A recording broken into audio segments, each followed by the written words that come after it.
Hi everybody, welcome to my channel, or welcome back to my channel. My name's Rebecca of Artistrebeccals, and this is the channel where we have fun with art. And today we are looking at the palette I've made from Daniel Smith watercolor paint sticks. Let's go!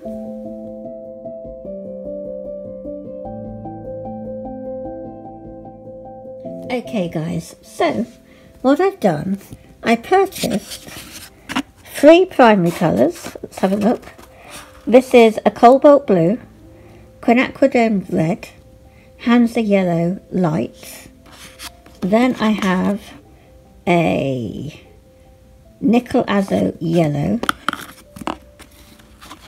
a sap green, and neutral tint. And I've chopped them into these pans. These are half pans. And I use, we call it blue tack in the United Kingdom, but it's sticky putty basically. Like, you know, you pull it apart and put some underneath the pans. And this is a miniature tin. I got it quite cheap off Amazon last year. You know, we can't get Altoid tins here, but basically that's the idea. And so I use the lid as a palette. And I've been experimenting, I've been using them. It's okay. I am getting a little bit, maybe disappointed the word, that the more you wet them, if you keep going back and forth with your brush, they don't dry very quickly. The actual paint pans, it takes them a long time to dry. You have to leave the lid off and leave them like on near a heat source like a radiator for them to dry out fully before you then use them again. But during a painting session, when I'm going back and forth, needing more colour and putting them on the palette, and you're adding more water, they start going very squidgy, like they're gonna like collapse on you. It's not like a regular pan of paint. That is what I have discovered. I didn't purchase these for like holding them as a stick of paint, because I don't think you can draw with them. There's not like a neo colour. But I am having fun with them. They are £12 each from Jackson Art Supplies. That is not including delivery. And you get, obviously, quite a nice big stick, plus that quarter. So it's like, you know, quite a long stick of paint that you get. They say that in full pan sizes, so that's 2 of these, this will fill it up 3 times. So you are getting quite good quality for, well, it's good value for money, considering it's artist grade paint. It's just for someone like me that is prolific and gets through paint a lot. I didn't want the paint collapsing on me. So I still don't know whether using their tubes of paint and letting them dry is going to be better than using these sticks. But the sticks are more cost effective. So I have to see. I mean, I do use gouache a lot. So it's just that in my testing phase, maybe, you know, that was the problem. I have to learn to use this differently. But the point of me getting these colours was to see if I could actually do the CMYK, is it, kind of palette. That's my colour mixing preference. As in magenta, yellow and cyan blue, which is what you get in the Holbein gouache. And so that's what I was trying to get here. But it turns out that the cobalt blue is their primary blue in Daniel Smith. Well, in the sticks anyway. The nickel azo yellow can be used as a yellow ochre, but I actually want to buy a yellow ochre separately. But I was trying to save money. It does work, but you have to use it neat for a yellow ochre. Then I've got that is very nice yellow, the Hansa, and the sap green and the neutral tint are very helpful. I'm going to start using them to do a picture here. using the Clairefontaine sketchbook, I'm just going to add some water to each of the colours. Remember, we're using quinacridone red, Hansa yellow light, nickel azo yellow, neutral tint, sap green and cobalt blue.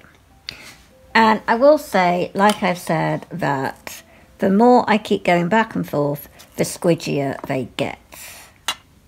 So that is an annoyance.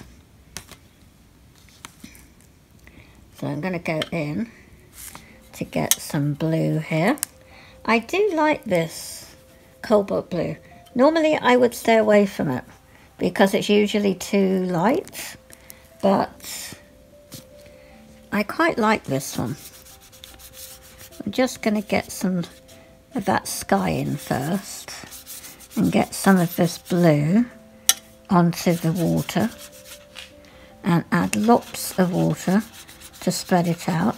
As I say, this Clairefontaine watercolour sketchbook is okay, but not perfect.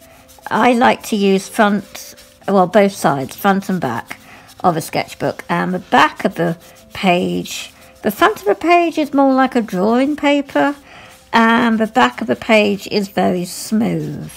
So watercolour does work, but it's not, I wouldn't call it a watercolour sketchbook, to be honest.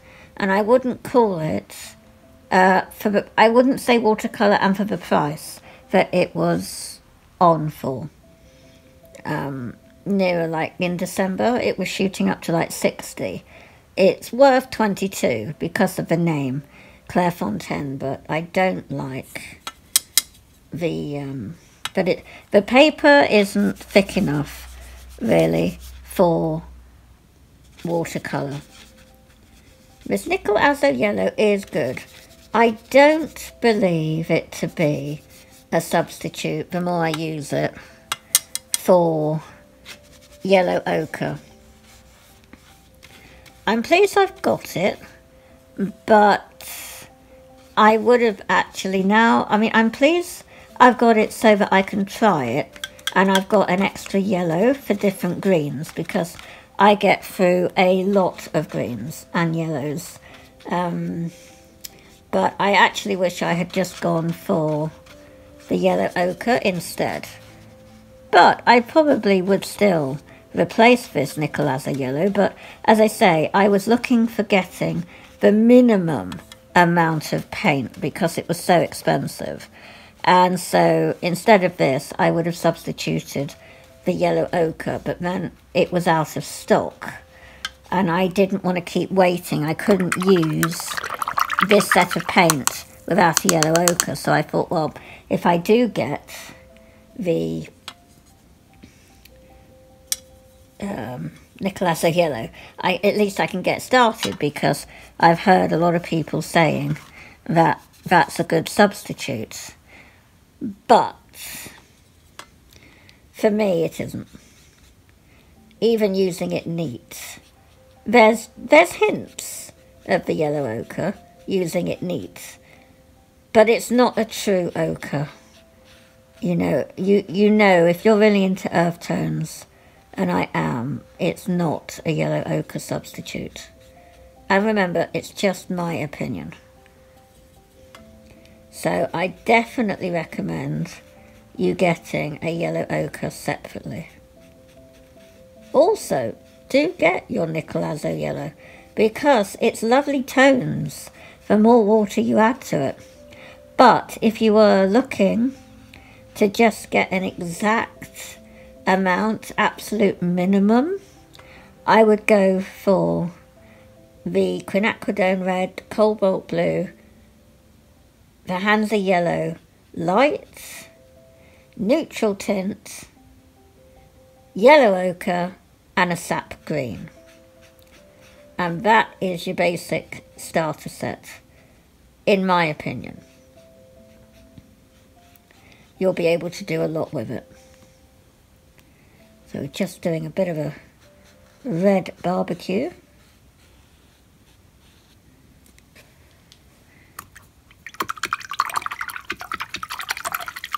They certainly are lovely, vibrant colours.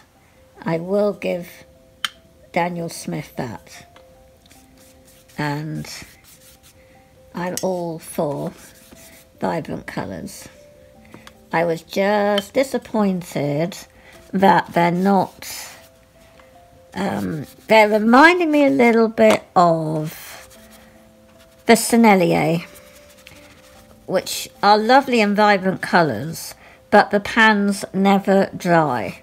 You know, you have to leave the lid off all the time for the paints to get air to them to dry.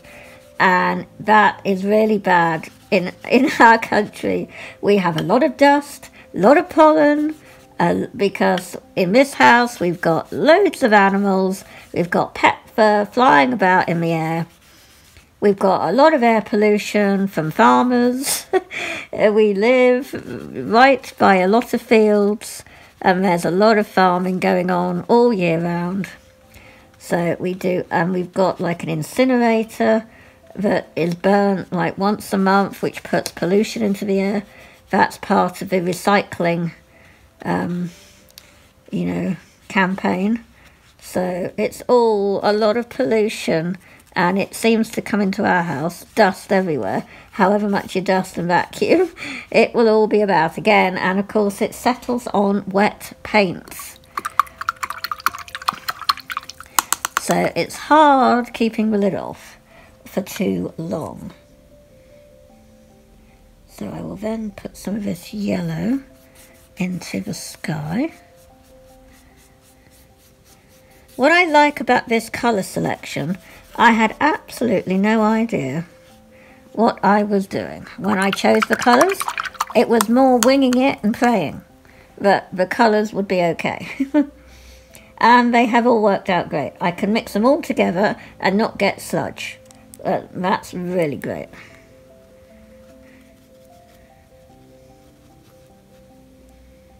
Do love yellow. I really do.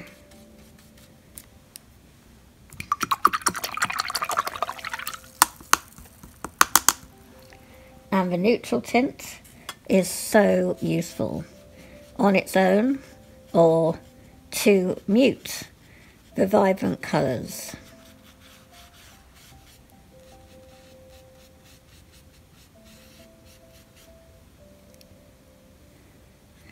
And the more water you add, you'll get different tones of colour coming out from what goes into creating neutral tint.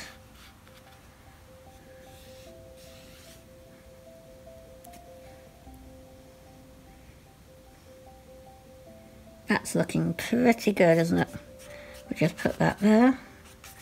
Some using it up, and also the paler for the barbecue.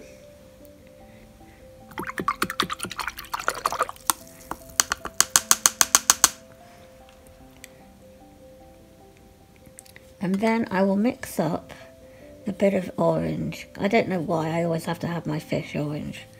I don't know why, it's just how it is. Probably stems from the childlike paintings that I like to do.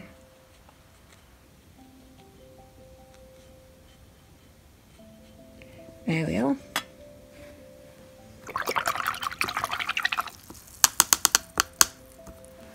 And then, what colour spade on the beach?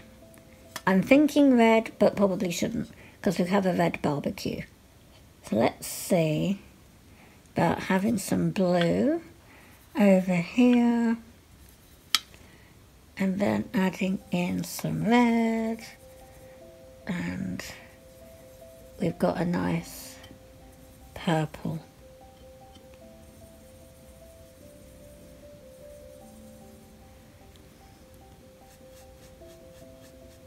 It's hard for me to show you everything on camera because I'm limited with space, and this sketchbook, because it's landscape, takes up a lot of room on my desk, and so I can't fit everything else in on camera for you to see. It works out better when I'm using my Royal Talon sketchbook. That seems to, because it's portrait, so I can fit more on my desk. So sorry about that. There we have it. Now I do believe we need to add a boat, because I always add boats. So I'll be using neutral tint again, going back in, just putting some on the palette there, having it quite neat. And again, the paints in here are going squishy, because I've gone back and forth, back and forth. But, you know, they'll just turn into more pans, I suppose. More of the pan will just fill out with more paint.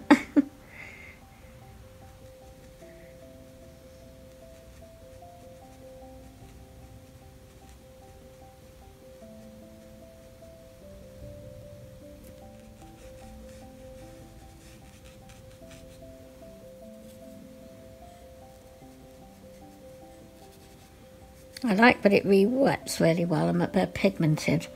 So even the bits that are dried in here reactivate really quick and easily, and are still quite pigmented, so that you can add in, you know, little bits that you want to fill in the gaps.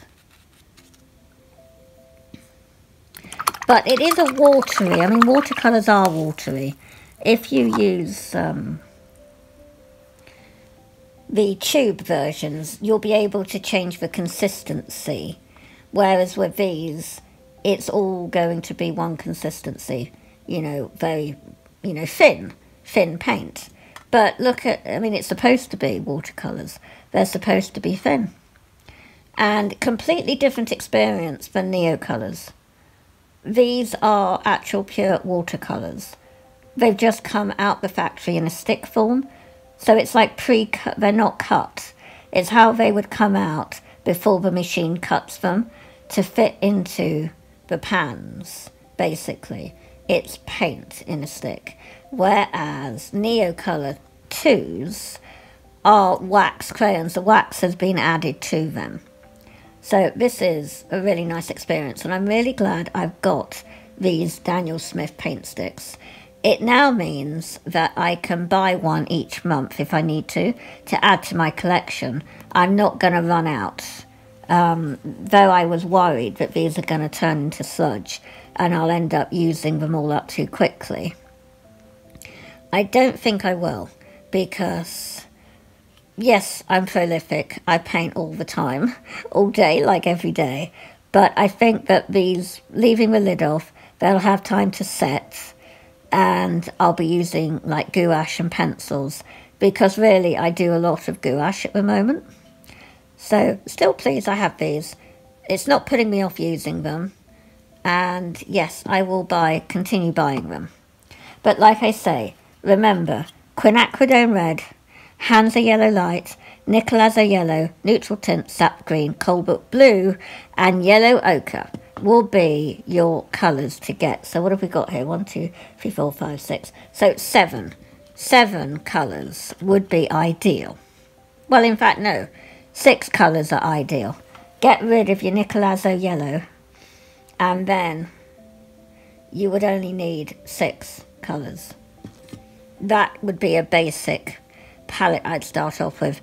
Except I would say 7 for an ideal palette, because I would buy burnt umber. If, you know, that's the thing. If you had the extra £12, I would definitely include a burnt umber. Not a burnt sienna, burnt umber. Because again, I get through a lot of brown, and it helps you to have a colour already pre-mixed that you're heavy on, so that you can then use neutral tint or add different reds and yellows to get different tones of it. That's my 2 pence. Hope it's been helpful. We have come to the end of the video.